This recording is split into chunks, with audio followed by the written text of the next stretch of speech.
Welcome to Inspired Edinburgh. Powerful conversations helping you reconnect with your purpose.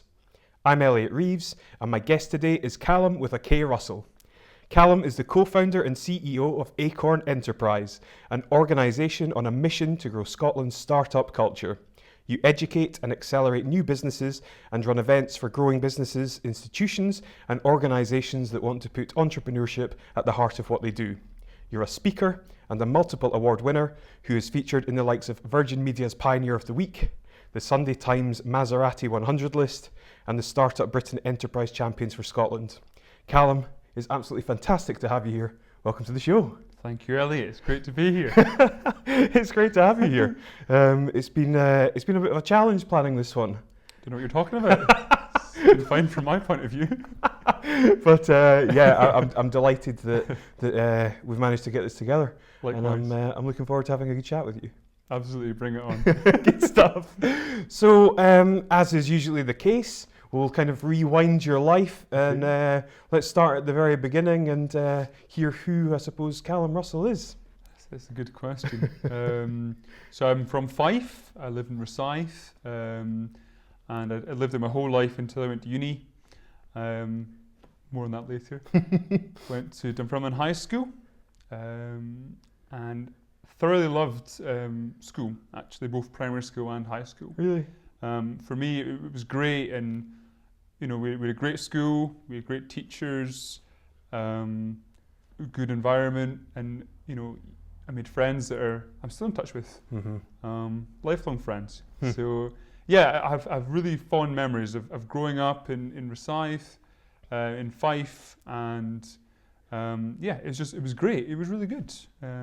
That's excellent. Good stuff. So you went to university. Yes. Tell us a bit about that. So my two passions at high school were computing and business management. Okay. And I was torn between the two. Which one do I study? Mm-hmm. But because I'm crap at maths, I chose business. But actually, in addition to that, I did it at high school, business management. I just thought, this is so cool. Like we're taught how businesses work, and I just remember in my gut, it resonated with me. Like, it really did. I just felt like, this is great. I want to learn more about this. And it was like the one area of high school that I really loved. I loved everything else, but I really loved business. And I can't explain why, but I just loved it. So I went to Heriot Watt here in Edinburgh. I graduated just over 6 years ago with a first class management with marketing degree. And again, much like high school, loved university. And really thrived there, and again made friends that I've stayed in touch with. And I think uni's about finding out who you are, and it's a more,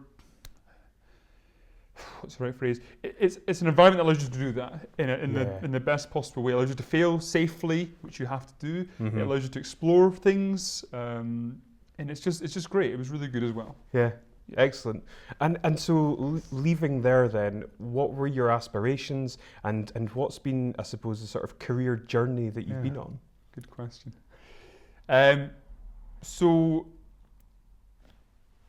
I remember really distinctly sitting in my flat at Haymarket just a few months before I graduated, thinking, right, well, I suppose I better apply for some graduate jobs because that's what you do, isn't it? And, parents tell you that, your graduate friends tell you that, your student friends tell you that, your lecturers say you need to get a graduate job. And I remember just sitting thinking, I can't be arsed doing this. It wasn't for me. But I went through the motions because it was expected of me. So I applied for all the big blue chip companies, the marketing schemes, like, it finished at midnight and I started the application at like 11:30, and I just knew I was never going to get it. And I remember I was on the Heriot Watt careers website over the weekend after the night before the graduate schemes closed, and I was looking through it, and a job for a startup came up, and I thought, this is a bit different. Let's apply for it, and applied for the job and got the job. And for me, I totally found my passion. So like I said earlier, at school, the gut thing, the business just felt right. And then working in a startup in Edinburgh, wow, ticked so many boxes. Like startups, and you've interviewed a lot of them, you know, they're the most passionate people. They've got great stories. They're generally very welcoming, very supportive, generous with their time, their knowledge, their connections. Almost everyone I've ever asked in the business community as a whole for a coffee or for advice has said yes or helped me in some way over the last few years. But yeah, so as I said, I applied for a graduate job and I just felt I found my space, and it was so lucky. Yeah. So what was the role itself? What was the sort of things that you were doing? What was the business? Good question. So the startup was a spin out from Edinburgh University, artificial intelligence. You know, I worked there for 4 years and still have no idea what that is, but clever stuff. Yeah. And I was the marketing guy that had to try and market this clever stuff. And it was a great first role because in a startup, although I was doing the marketing, it was also like, would I do the accounts? Would I do this and that? And I'm the sort of guy that's like, yep, I'll just do whatever I can to help out. And plus for me, like, I want to learn. I want to learn everything. So I thought it was a great opportunity, and I was like a sponge. And I was initially, as I say, the marketing guy, but eventually just everything to do business. And it was fascinating. You know, I got a real insight into how a startup works, the good, the bad, and the ugly. And as I say, one of the biggest benefits was networking. So I actually went networking when I was still at uni in final year, because I thought, well, I'm going to be in Edinburgh. I don't know anyone. I should probably meet people. And again, a lot of them are now still friends. 6 years on, that I stay in touch with. And they just helped with stuff generally over the years. In fact, I was in touch with someone recently for a contact 6 years ago, and they still remembered me. And I don't know why I'm such a quiet, shy, reserved guy. And they were helpful, and that was great. So unfortunately, I was only there for 4 months in the job. It wasn't 4 years. I said it was 4 months. They had cash flow problems, like all the startups, unfortunately, and I was let go, and that was sad. I found out I was losing my job, which is, you know, after 4 months of just graduating, it's like, oh. Yeah. But, you know, I don't know what happened, but my mum and dad took me out for dinner to try and cheer me up that night in a local restaurant called Grill 48, which had just opened in Dunfermline. Beautiful family-run place, just opened, and I was really impressed by the place. I was like, wow, this is cool. You know, doing great steaks. It's just a really family-run, friendly place. And I don't know what happened, but I remember the next day after that, I phoned the owner and said, look, I was in your restaurant last night. I was really impressed. Can we have a chat? I've got an idea I'd like to run by you. And Lynn stupidly said yes. And what happened at the end of that chat was I said, look, I do all this networking in Edinburgh. I know people there, but I'm losing my job. I'm from Fife. I don't really know anyone in Fife. I'll probably have to move back here for the time being. Why don't we run a networking group? It promotes a restaurant. For me, I get to know people. We'll get speakers in. And again, Lynn said yes. So 4 months after I graduated, Dunfermline Talks Business was launched, which was my first business, albeit I didn't charge for it. Okay. I didn't have the confidence that someone would pay to come along to a networking group that a young graduate had just launched. Really? Yeah.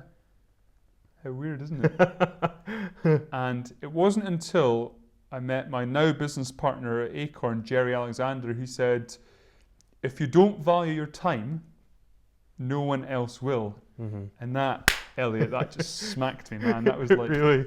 Okay, you're right, Jerry. So immediately, I just started charging a $5 for it, which was nominal. But it did a few things, you know. It got rid of the time wasters. I was able to attract better quality speakers. And the weird thing is, I felt good about it. Because actually, as I'm sure you know, organising anything is a lot of effort. And for me, a networking group was getting speakers, dealing with inquiries, making sure people are coming, promotion, because it was twice a month. So it was speakers twice a month. Whilst doing other stuff to actually make some real money, because £5 a head is not, if you do the maths, it's Callum's beer fund, but it's not anything serious. And that was great, and that ran for 4 years. So, by the way, I jump all over the place. That's how my brain works. That's perfect. My story that works for me. But so I was doing the graduate job. I launched the networking group as a response to I'm losing my job. And then through the networking in Edinburgh, I met people for my second graduate job, which was another new business in Edinburgh, marketing agency, which again, I was there whilst running my network group in Fife, and they were cool with that, and it was going good. And then again, almost 4 months to the day, I got a phone call. Kallum, looking at the finances, and we're going to have to let you go. Today will be your last day. Oh, right.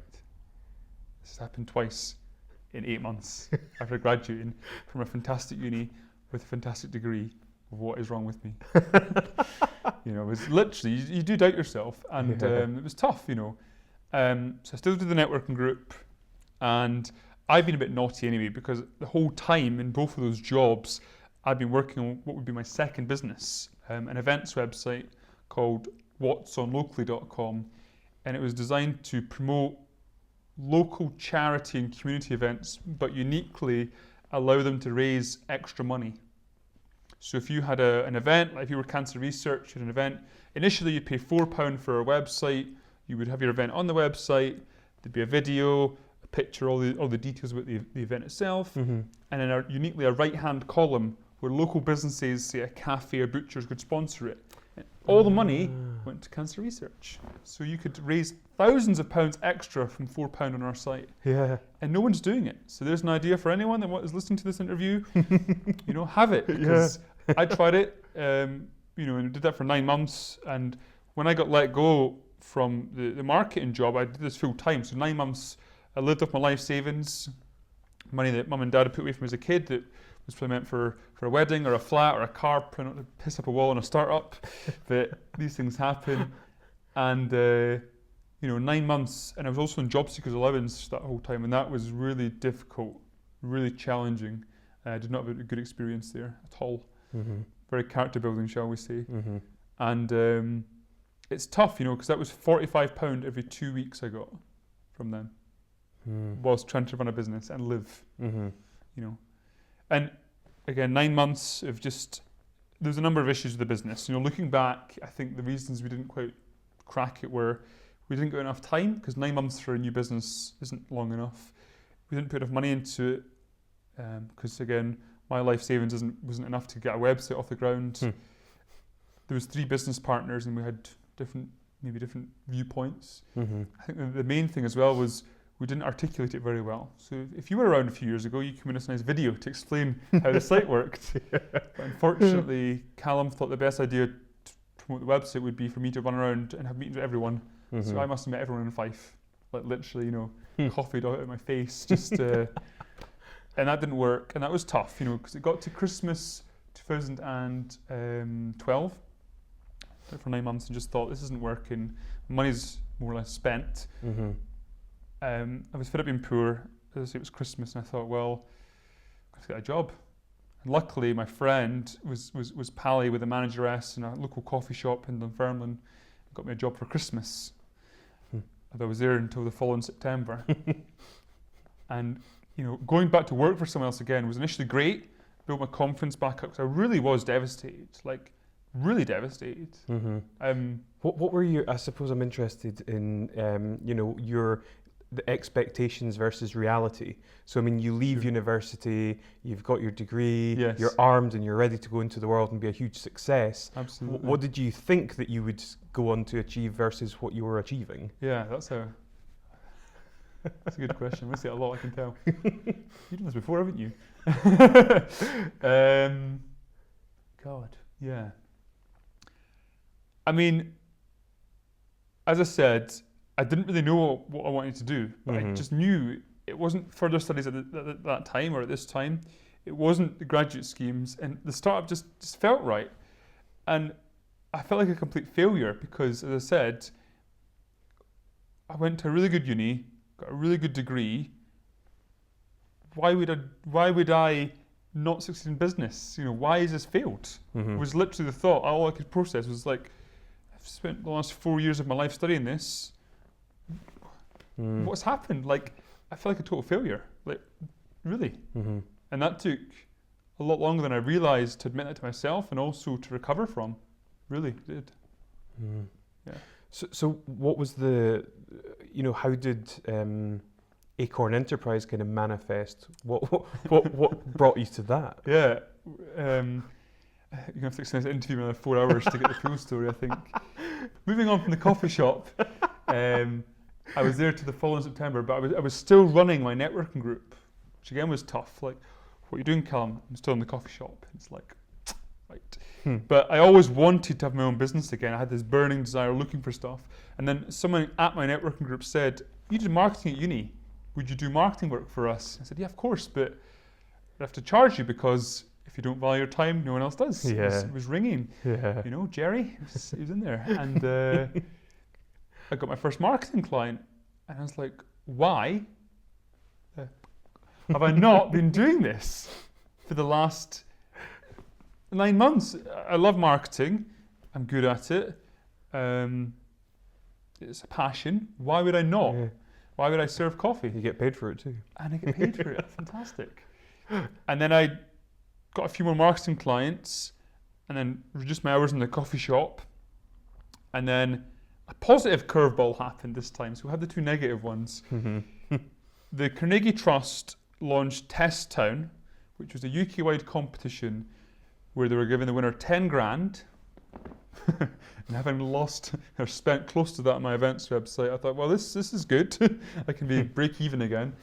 But also I'm passionate about the high street. I think that we really need to do something about it. So the competition was designed to come up with a unique use for the high street. So winner got 10 grand in support package. So what it was they wanted entries from all over the UK to come up with new ideas for the high street. And they'd take the 10 best ideas from all over the UK, and over a weekend in Dunfermline, they would test trade them. And the public would be there, and they would sell their wares, and judges would decide who won. And my idea was to have a business incubator on the high street. So people that wanted help could drop in and meet other weirdos like themselves. They could get expert advice. And if they had product, they could sell it in a prominent location in the high street. And it ticks a lot of boxes. The judges said my idea was fantastic, which of course it was. But they said they couldn't see how I could test that in 2 days. So it was a little bit bittersweet. I was like, right, okay. So again, not to be one to kind of just accept things for what they are. I sent the video I had to make for testing to people that I knew. And one of them was Jerry. And Jerry's background is property. So Jerry's the MD of Liberty Business Centres. They do workspace in Fife Kinross. And Jerry phoned me straight away after watching the video and said, Kallum, I love this. Let's have a chat this afternoon if you're free. Of course, Jerry. So I went down to the office in Rosyth, which is coincidentally where I live, and interestingly where I learnt to drive when I was younger. Without knowing, it was down at the dockyard, and the car parks, it's a big car park, it was always empty at night, and I'd always go there to learn to drive. It was quite weird that Jerry was there and now we're business partners. It's bizarre. But so Jerry had a meeting with me and said, look, I love your idea. I've been wanting to give back to the business community for a long, long time, but not sure how to do it because it's been so good to me. And I've known you from your networking group, from your marketing. I've known about you for 3 or 4 years. And when I had my events website, I had a virtual office at his centre. So every Friday, I'd go down, I'd collect my mail, and Jerry would always be like, oh, hey, Kallum, how's business? And I didn't really know Jerry at all. And I'd be like, oh, I'm struggling with this events website. It's just not. And Jerry would haul me into a room and give me an hour of impromptu mentoring. And it's what the guy is just so generous with his time. He's a great advert for business. And I was paying him like 30 quid a month for a virtual office, like nothing. And this guy just cared about me and believed in me when even I didn't believe in myself. And I thought it was the coolest thing. So when it came to test it, I just remembered, I must tell Jerry, it just seems like the sort of right person I should speak to. So anyway, he phoned me, and he's also just opened the first co-working space in Fife. So all the ducks were in a line there. So he said, look, I love your enthusiasm. I love the idea of the incubator. Why don't we run it in this space? You can start tomorrow if you want, and I'll pay you. And I was like, well, Jerry, I've got a marketing consultancy, and I'm still in the coffee shop, and I'm winding that down. I'm doing a networking group. Well, Kallum, I won't pressure you, but you just said one thing before you go. What is it you want to do with your life? Man, I don't know. Just graduated a year or so ago. No one's ever asked me that. That's a deep question. I mean, most people don't speak like that. Like my friends, my family have never really said, like, just vague stuff like, I want to be in marketing. Not like, Kallum, if you could do anything, what would it be? And I was like, that scared me shitless, like in a great positive way. Yeah, totally. That night I didn't sleep. And Jerry said, well, look, come out tomorrow and we'll chat about it again. I was like, wow. Buzz all night, positive, like, wow, what do I want to do? Why am I here? Like, what is it I could do? And I had a meeting with Jerry the next day and had a bit more of an answer. Still wasn't quite crystal, but it was there. Look, I like you enough, Kallum. Let's start this pilot program for new businesses, and that is how Acorn got started. And it was initially a 20-week pilot for new businesses where they would develop their confidence, their business skills, and their clarity of where they're going. And what they got was free office space in the co-work, weekly seminars, and a mentor. And we just piloted that from September 2013 to now.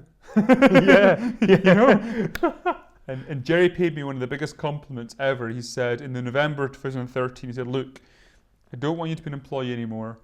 We're equals. I want you to become a director with me. We'll make it a separate not-for-profit. And we spun it out and made it a separate company, a not-for-profit. And that was November 28th, 2013. Was when Acorn was born as a company. Fantastic. And that's a great story. Thank you. I appreciate that. Yeah, you're welcome. So how does the actual business accelerator itself work? Yeah. How do you go about finding people that are going to participate?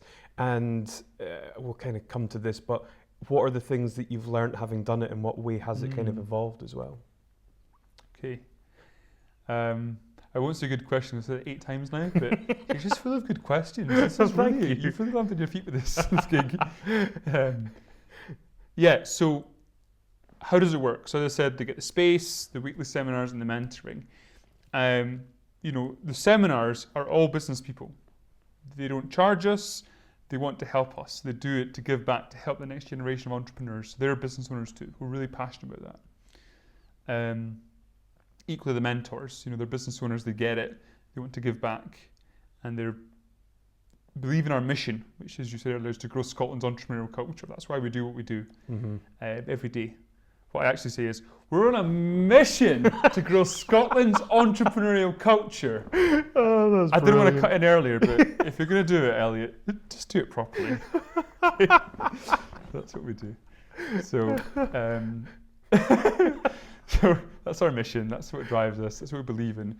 How do we find acorns, as we call them, participants? Well, we've now had 7 successful programs in Fife in the last 4 years. We've helped 100 new businesses, and of those that graduated, 70% are still growing, thriving, becoming mighty oaks, which is what we need. We need lots and lots of entrepreneurs in Scotland. 1, it will help the economy. 2, it creates a movement, a peer group, a learning environment, a learning body that can share that. And also that's aspirational, because whilst Sir Tom Hunter, Sir Tom Farmer, Richard Branson are always touted as entrepreneurs, and they are great, they're fantastic, a lot of them are my heroes. Sometimes because they're so successful, they're so far removed, we can't touch them. Yeah. Whereas if someone in your neighbourhood has developed an app and they've done it, it's like, oh, maybe I could follow my passion, which is music. So it's that aspirational piece. But you didn't ask any of that. I just thought I'd hijack the question. My next question actually, question was going to be, I suppose, why is that your mission? Yeah. Well, I'll jump back to the first question that I didn't ask, and then we'll jump back to this one. I warned you to be jumping. We call them brain farts. How do we find acorns? So, I guess there's 3 main ways. When we first launched in Fife, the reason for it is it just so happened that I was based there, and so was Jerry's business. But upon studying, we found that Fife's startup rate is really poor. You're looking at the Scotland picture, looking at the UK. Fife's startup rate ain't good. Okay. And we thought, well, we could do better. And yes, there are public sector initiatives, and they've got a place, and they do have an impact. But we felt that what we could do, where the gap is, was for more structured, intensive support by entrepreneurs, who are, in our eyes, the best people to teach other entrepreneurs. in our very biased mind, entrepreneurs are the best people to teach entrepreneurs, Mm-hmm. people that have actually run a business before. Mm-hmm. So how do we find acorns? It's really threefold, I guess. Social media is powerful. You'll know this. Facebook, Twitter, LinkedIn. Referrals. Now that we've had 7 programs, Yeah. previous acorns refer new acorns. We do work closely with other partners. Condies, our accountancy partners, are a great referral source. And people like that, other organisations in the space that just say, look, go to Acorn. And third is networking. I am a prolific networker. I network all over Scotland, and I just meet people.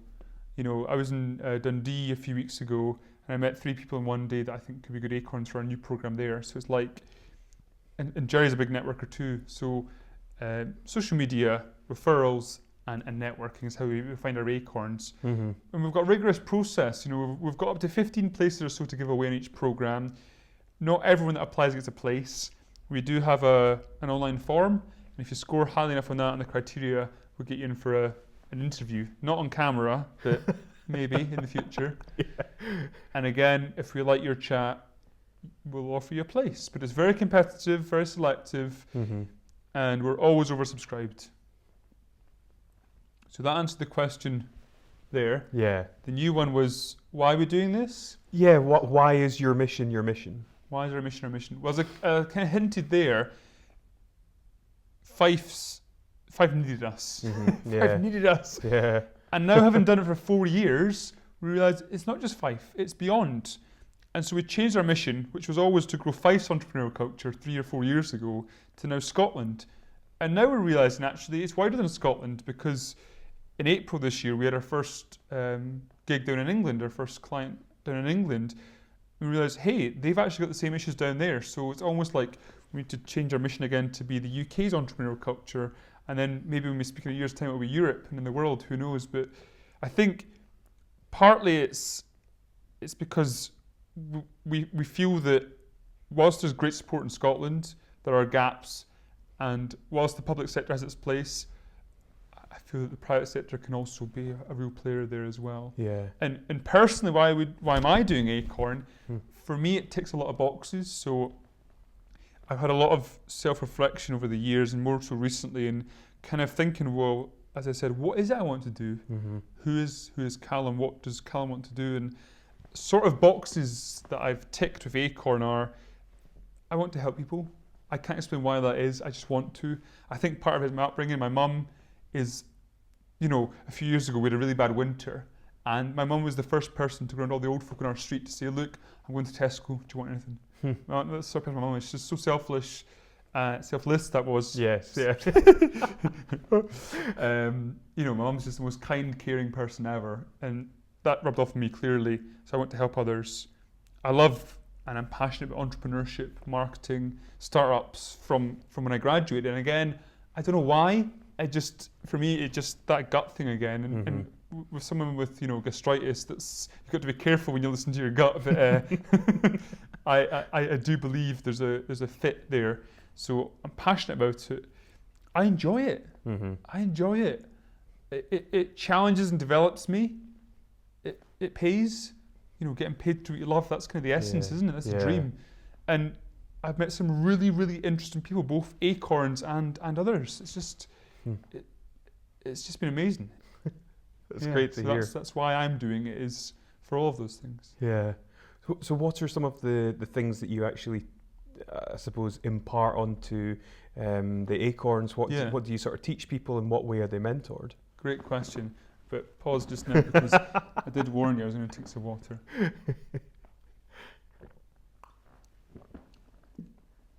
What do we teach the acorns?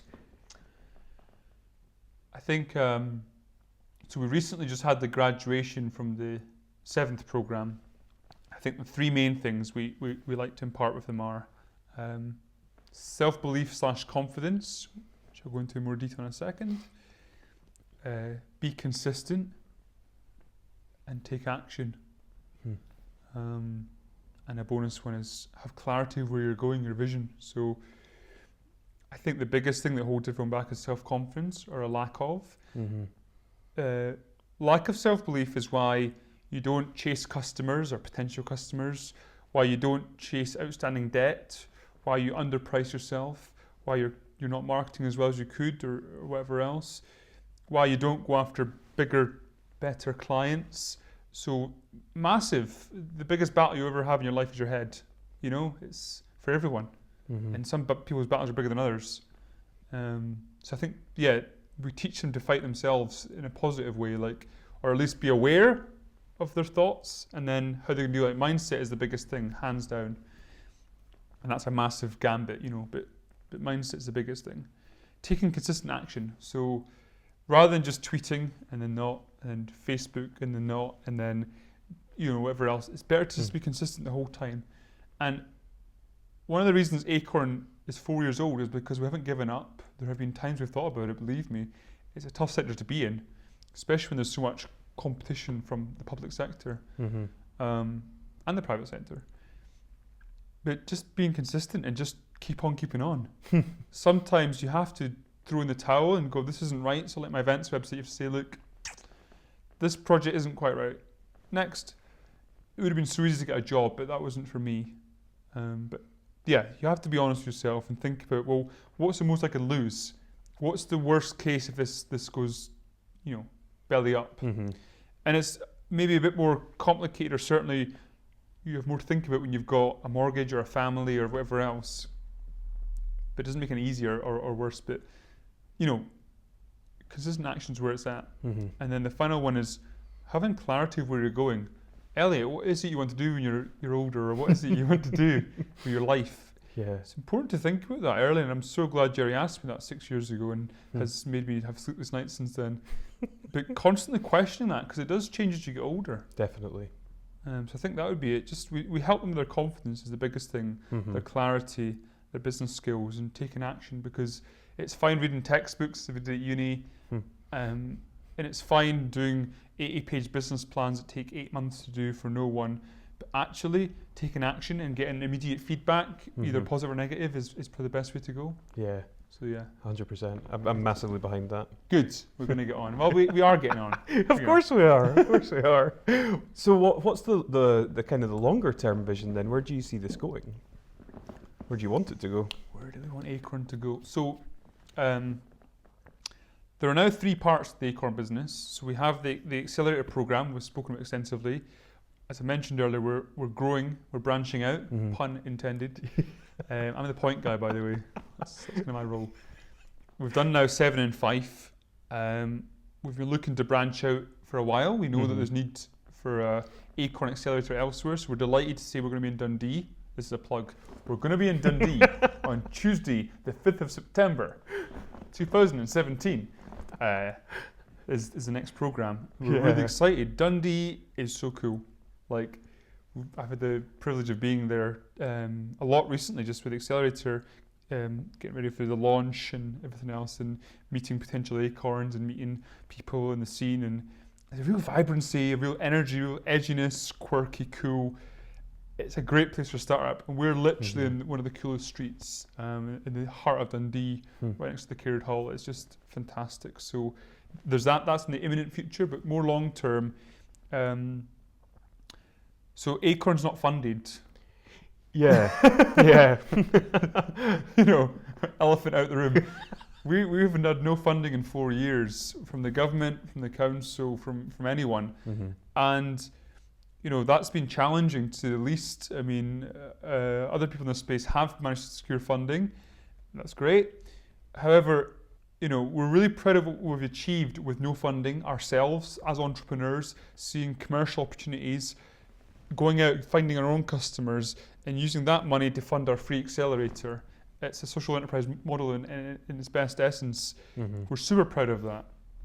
We're going to keep that going because we need to keep the roof from the door and keep paying our bills so we can keep on keeping on. So that's going to have to keep happening.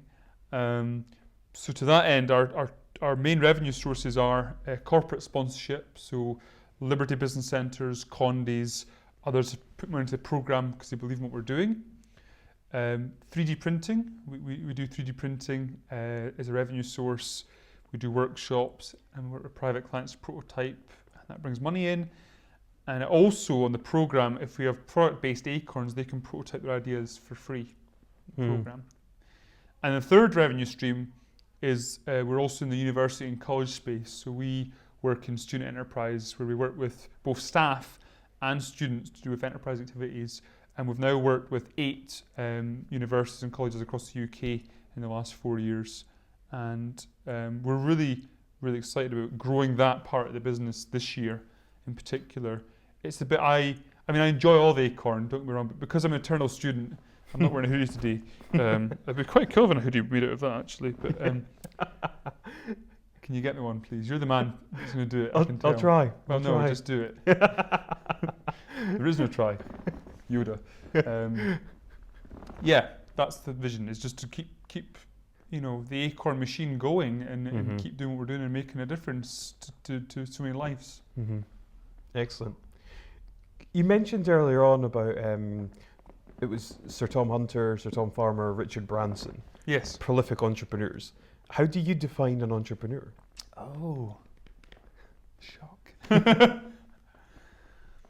So, conscious that is plastered all over our website and our speak, I genuinely despise the word entrepreneur. Really? Yeah. You're certainly not the first person to say that. However, because at this moment in time I cannot come up with a better alternative, we're going to have to keep using it for now. But it's interesting to hear that it's not just me. I just think it's a bit...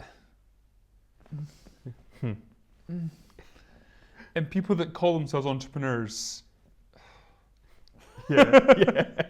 Yeah. When words fail... Body gesture.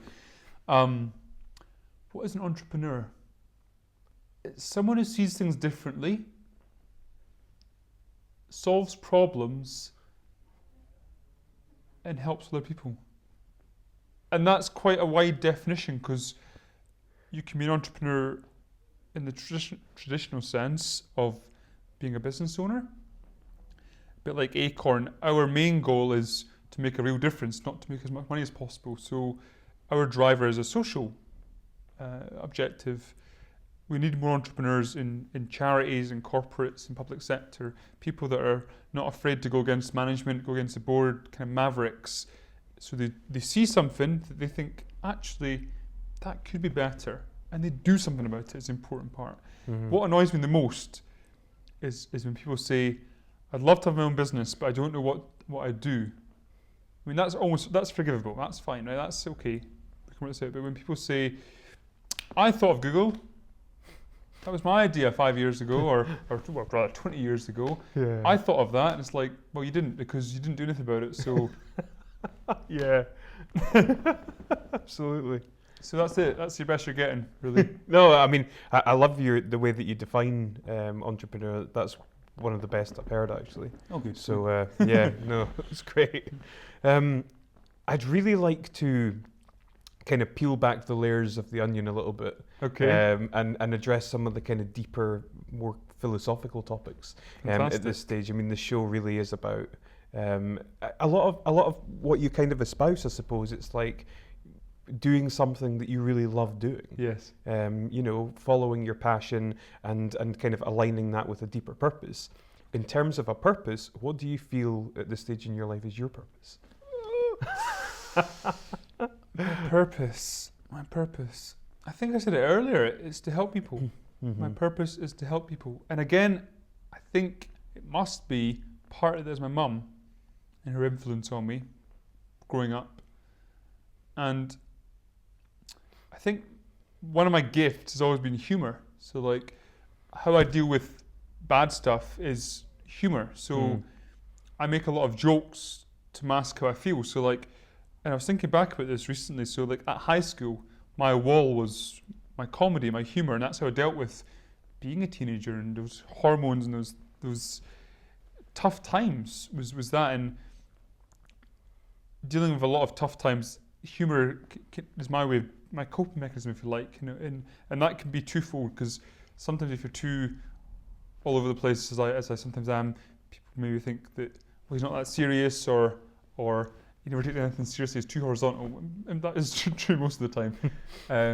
But I'm very serious. I think with Acorn in particular, we don't take ourselves too seriously, but we're very serious about business and helping other people. and that's the difference. But yeah, I think for me, comedy was a big way of dealing with it. So my purpose is to help people, and if that's believing in them, giving them confidence when they don't have confidence, as Jerry did with me, making someone laugh, smile, forget about how bad the world is for even a second. I think that's my gift. That's my calling, is just to help people, in whatever way that is. I think that's it. Some fascinating introspections there. Thank you. Genuinely, about the comedy. That is really interesting. When you were going through, I suppose, the kind of difficult periods in your lives, what are the things that you kind of learned about yourself? I'm tough. Mentally tough. Because I said to you, I could have given up 4 times that we can count. With the two graduate jobs, losing both of them. The networking group, whilst it was successful in that it got me known as a graduate and I had some great speakers, financially, was a failure. The events website. So there's 4 or 5 examples there. I could have given up quite easily. So I think just I learned that I'm tough. I learned that to stand up for myself. I learned if plan A doesn't work, try plan B. I think I said it earlier, Elliot.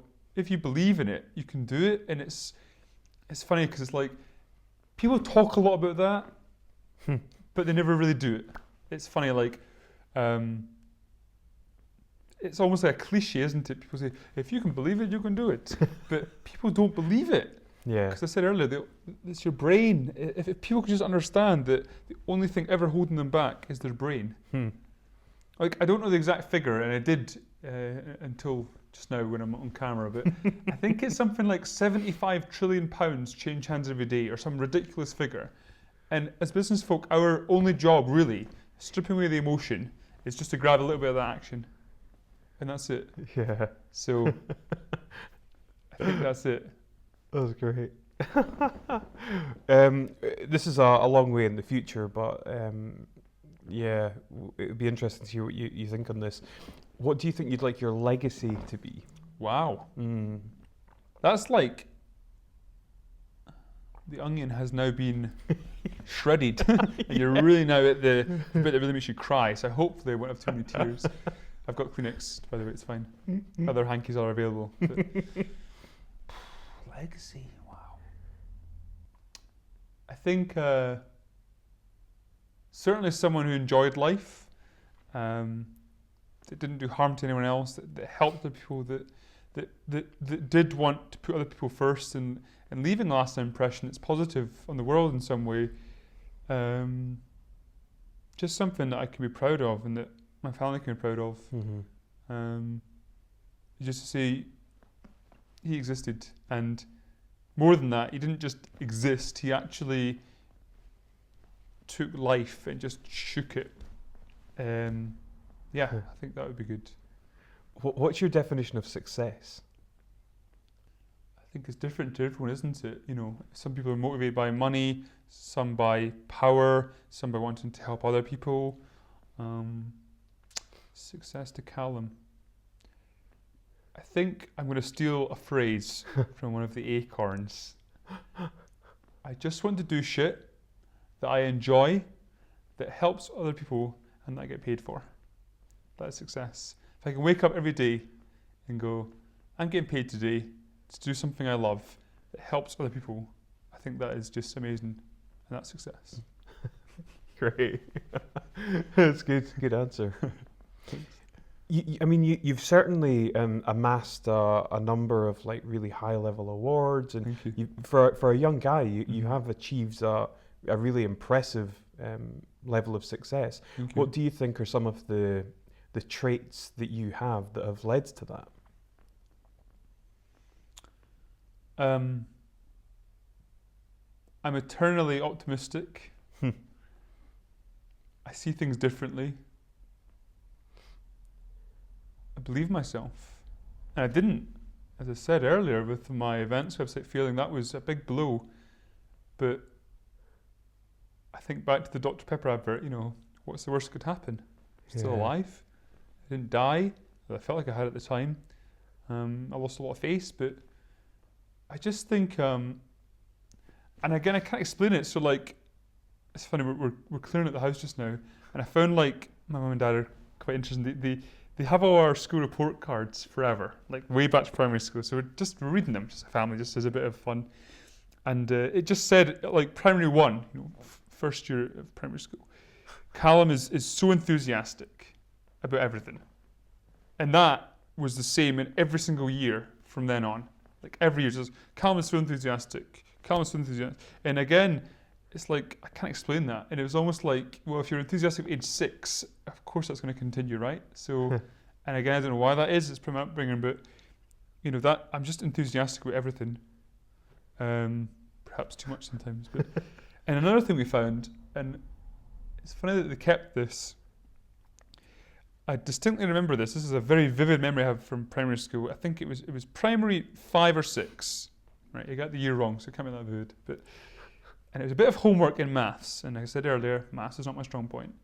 And I remember distinctly the homework sheet. There was 12 circles, little circles. There was 6, then 6. So 2 rows, 12. Right, I can do maths, whatever. And the question said, colour in half the circles. So I remember getting called out the week after we'd handed it in to the teacher. And she said, Kallum, I just want to give you some feedback on this. You've done it wrong. I said, okay, explain to me.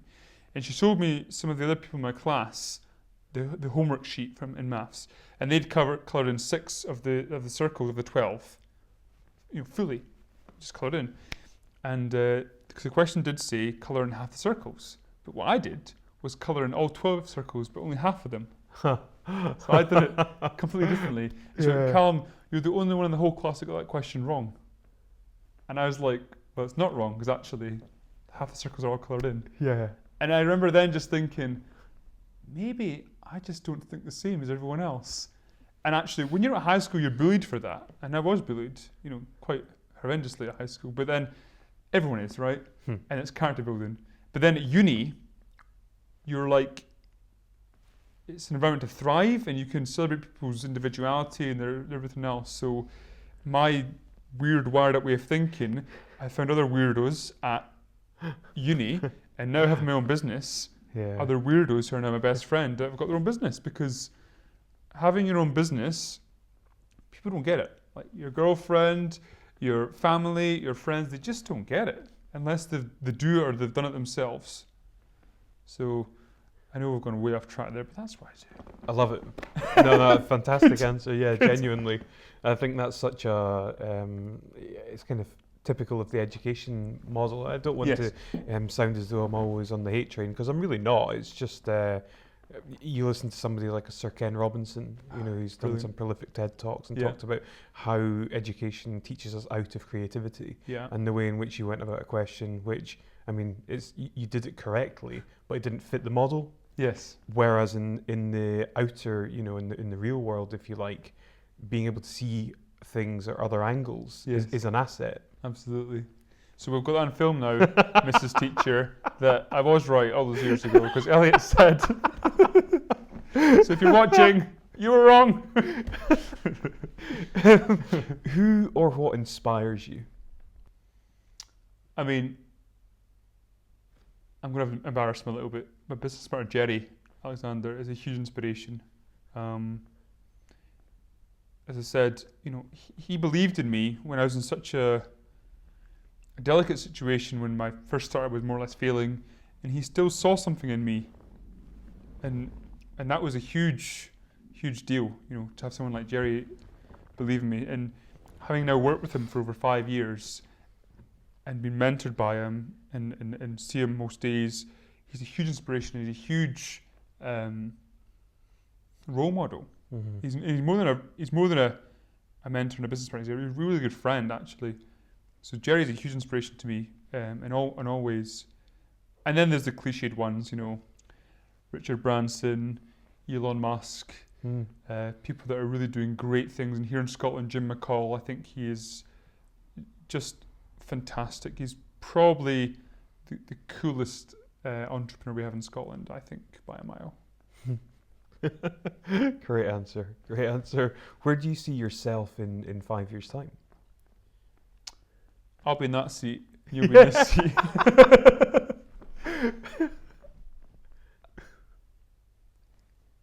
No matter what I do, it will be around the boxes that I mentioned earlier. And I hate, being an entrepreneur. I hate boxes because we don't like to be put an entrepreneur.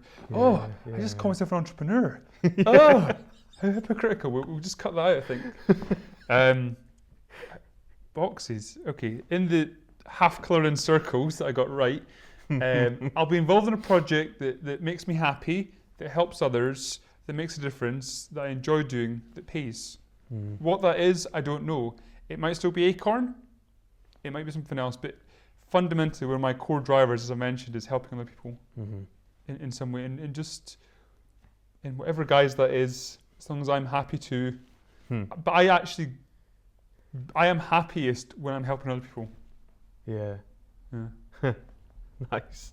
What's the best piece of advice you've ever received?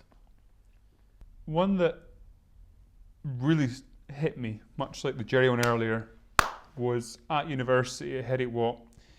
It was first year management, and we were doing Peter Drucker. And a quote popped on the board that when I eventually get a tattoo, this will be the first one. It said, "The best way to predict your future is to create it." And for me, that just absolutely resonated with me like so much, and I cannot explain why, and it's been in my head ever since. And we tell all our acorns that. It's like one of the first slides we show them in the first week of the program to set the stall out is the best way to predict the future is to create it. And it's such an empowering, liberating, exciting statement that when you really grasp it, it means a lot. Another bit of advice that was great was Jim McCall again. So Jerry and I were lucky enough to sit down with him for an hour and a half a few years ago, and he's just the most grounded, cool, inspirational guy I've met in the business world. And one of the things he kept saying in the meeting was, it's all about the execution. You can have a great business idea, you can have great intentions, but it's all about taking action, implementing, executing well. I think it sounds simple, but it's actually so true. It's all about the execution. Nothing else matters. So there's two. Buy one, get one free. Perfect. How old are you? 27 at the moment? Yeah. 27? Yeah. Okay. If you had an opportunity to speak to your 20-year-old self, what would you say? So Kallum, age 20, was at uni. It'll all be fine. Believe in yourself.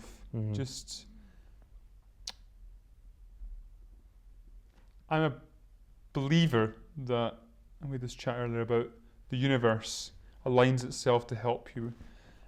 But as you rightly pointed out, Elliot, part of that as well is you need to take action. And that backs up what we just said a minute ago about.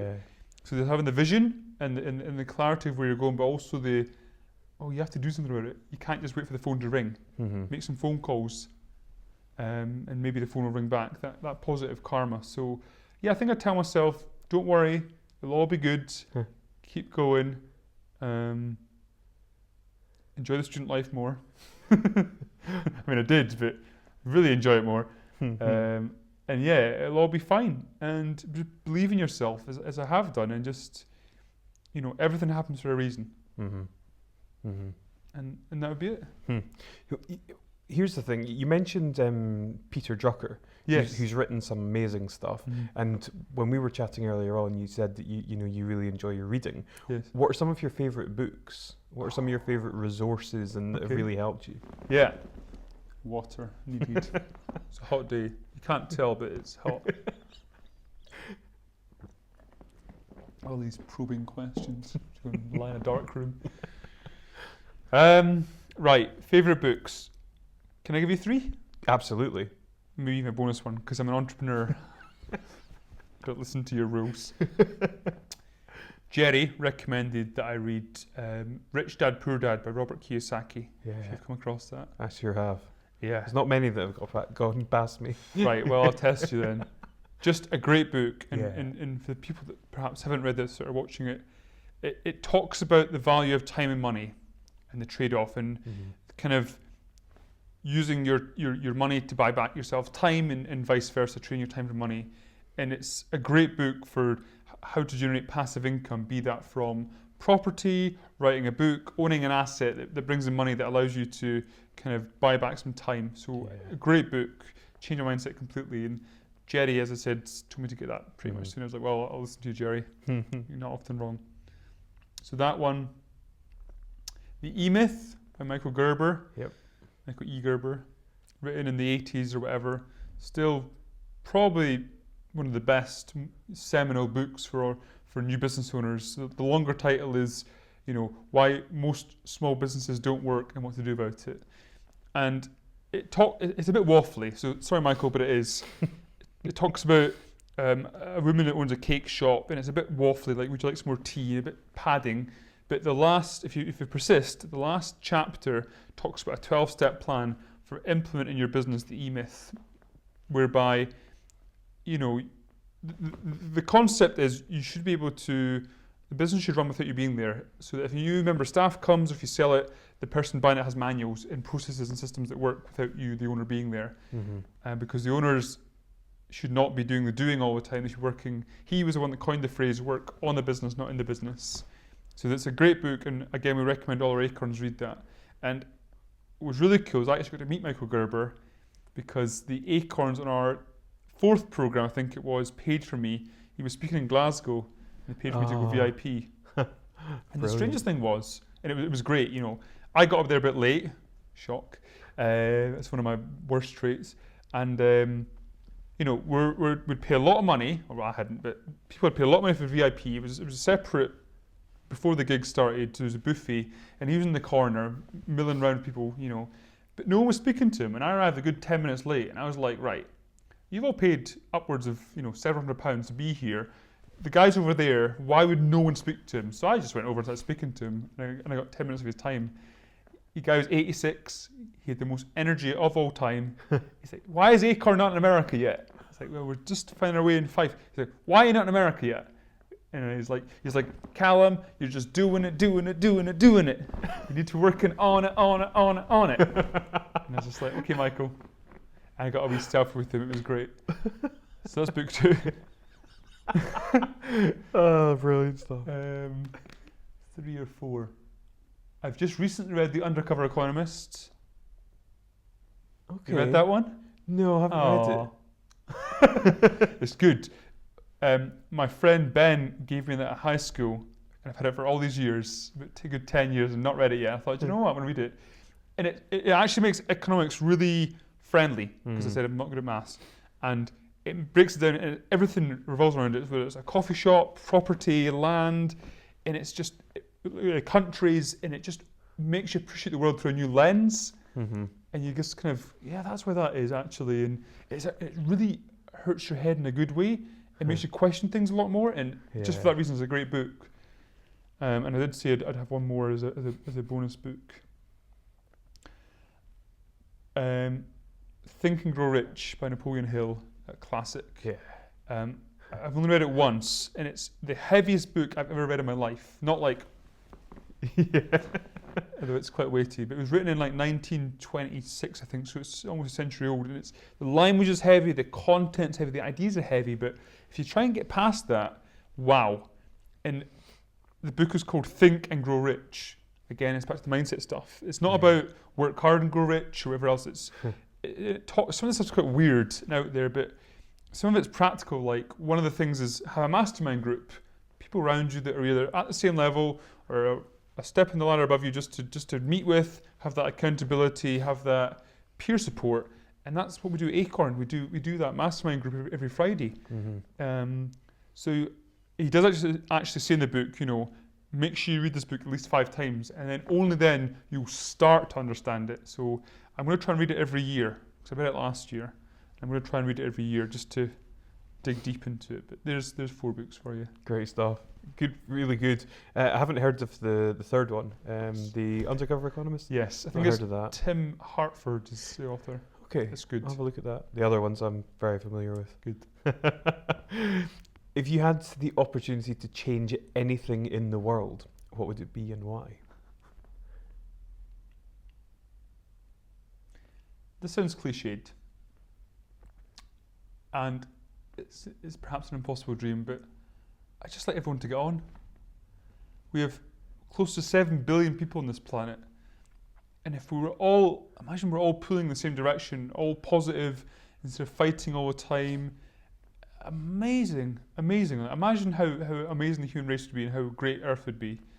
But whilst we're so concerned about self and egos and power and bollocks like that, it's just never going to happen. So I think if I could change one thing, it would just be, just get on. It's almost like we need an alien invasion to happen, so we realise how small and insignificant we all are, and then we go, okay, there's something else there. We need to all bind together to fight this, I think. So if the aliens are out there, please, please, just make us realise that we need to sort our shit out and give us a new perspective, please. Would be nice. Yeah. So that's it. Just get the aliens. You ask daft questions, I give you daft answers. I mean, the sentiment's fantastic. Good. Yeah, aliens is an interesting one. But I think you're right, and you've kind of hit upon that a couple of times, and I love it, is that anything that can kind of shift your perspective ultimately is a really, really powerful thing. So, absolutely. Yeah, it's great stuff. Thanks. Callum, it's been a fantastic interview. I've loved speaking with you. Your energy is so infectious. Thank you. You know, you're just a really enjoyable guy to be around. Appreciate I that. knew that this would be a lot of fun, and it certainly has been. So, Thank you. congratulations, and on all the hard work that you've done, the progress that you've made, and I think that Acorn Enterprise is going to keep growing. Thank you. It's one day it'll be a mighty oak, right? You might need to change the name. Remember, from little acorns, mighty oaks grow. Brilliant. It's been a pleasure to be here, and thank you for having me, and I've thoroughly enjoyed it, and hopefully if we've inspired some people, then all the better for it. Yeah, definitely. Thank you. That's brilliant. Callum, thank you so much. Thank you, Elliot. Cheers.